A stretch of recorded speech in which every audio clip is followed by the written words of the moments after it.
Vowel is the first vowel.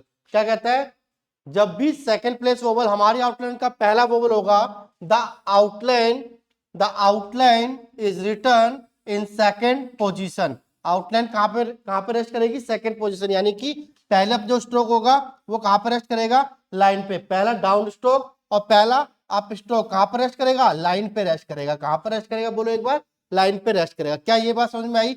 जब भी हमारी आउटलाइन का पहला वोवल सेकंड प्लेस वोवल होगा, तो हमारी आउटलाइन का पहला स्ट्रोक जो डाउनवर्ड, पहला हमारे आउटलाइन जो पहला डाउनवर्ड स्ट्रोक होगा और पहला अपवर्ड स्ट्रोक होगा, वो कहां रेस्ट करेगा, लाइन पे रेस्ट करेगा। अगर फर्स्ट प्लेस वोवल होता तो हमने सीखा था, जब फर्स्ट प्लेस वोवल हमारी आउटलाइन का पहला वोवल होगा, तो हमारी आउटलाइन का पहला स्ट्रोक कहां पर रेस्ट करेगा, above the line rest, above the line रहेगा। और जब भी पहला वोवल सेकंड प्लेस वोवल होगा, तो हमारी आउटलाइन का पहला डाउन स्ट्रोक कहां पर रेस्ट करेगा, पहला अप स्ट्रोक कहां पर रेस्ट करेगा, डाउन स्ट्रोक को पहला, चाहे पहला अप स्ट्रोक को कहां पर रेस्ट करेगा, लाइन पे रेस्ट करेगा। वर्ड से इसको हम समझते हैं। गेट लिखा है, क्या लिखा बोलो एक बार, गेट लिखा है, गे आ रहा है और टी आ रहा है। अब मुझे ये बताओ पहला डाउन स्ट्रोक क्या है, पहला डाउन स्ट्रोक इसमें टी है, हाँ या ना?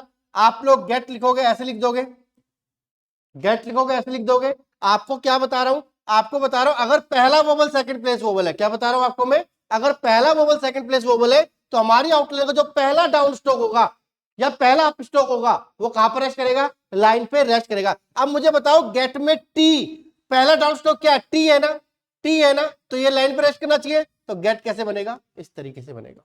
क्या बात समझ में आई?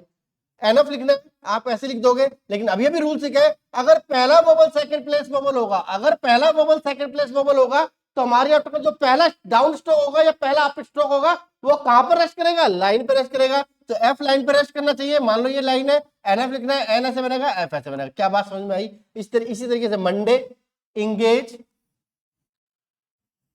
Month, envelope, cup, luck, date, coal और टेक। एक्सरसाइज है, आपको मैंने बताया हर एक एक्सरसाइज को, हर एक एक्सरसाइज के हर एक सेंटेंस को कम से कम 10 to 20 टाइम्स आपको लिखना है, आपको लिखना है, तभी आपकी स्पीड बढ़ेगी, तभी आपकी जॉब लगेगी। अदरवाइज जॉब लगने के चांसेस बहुत ज्यादा कम हो जाते हैं। तो आपको अगर जॉब लगनी है, ये इसकी की है, अगर आपको मान लो ये समझ नहीं आता क्या लिखा है, वैसे लिखा है they will be at the show which will be given on 29 मई। अगर आपको समझ नहीं आता है तो आपको क्या करना है, की में नजर मार लेनी है एक बार। क्या नजर मारनी है, की में नजर मारनी है, तो आपको समझ में आएगा। मिलते हैं अगली वीडियो में। Thank you so much.